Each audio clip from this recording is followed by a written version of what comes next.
culture, people change are the critical challenges. So, and that's GDPR is bringing about exactly the same problems. And I think we could almost describe it as sort of a perfect storm. GDPR plus, all the media attention around Cambridge Analytica and Facebook. Also something which is really important, it raises the discipline of the organization.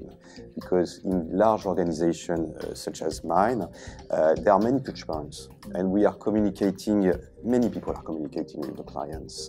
And now with GDPR and all the new technologies, we are thinking that we should be more disciplined. We should reach the customer just at the right time, at the right moment for the right things and for the right advice. People have come to expect that those brands will be able to know everything about them in real time.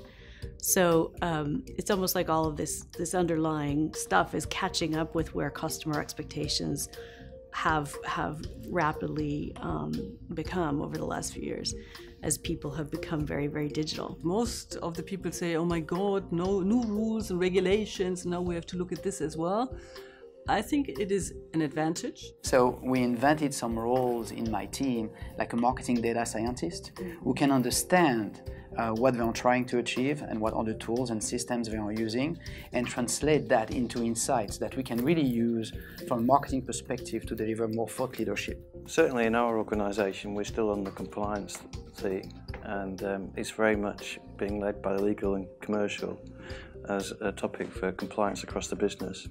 And within our business there are some challenges over and above the marketing systems that have to be absolutely put in place before we go broader. I think this is an opportunity for HR teams to really get on top of their data, to start thinking about what the right systems and tools are for holding employee data, and really getting themselves in a position where they can start to use that data to report, to help the business make really great business decisions and people-driven decisions moving forward. After all the opt-ins and after the database is refreshed and after data governance practices are in place, it will largely be marketing's job to kind of run the new model.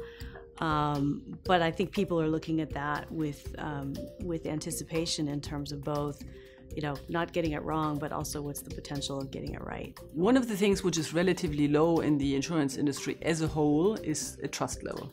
Because people don't talk to us very often, they don't know what we're doing, we are not very transparent. And this is why I believe GDPR can be used in order to turn it around.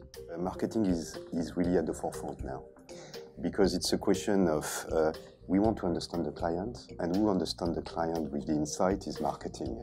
And if we want to do the right usage of the data, marketing can really help. In most companies, the four musketeers of GDPR, the CDO, Chief Data Officer, the Information Security Officer, or CISO, whatever you want to call it, the person who looks after record retention, record management. I mean, then some companies have them, a librarian.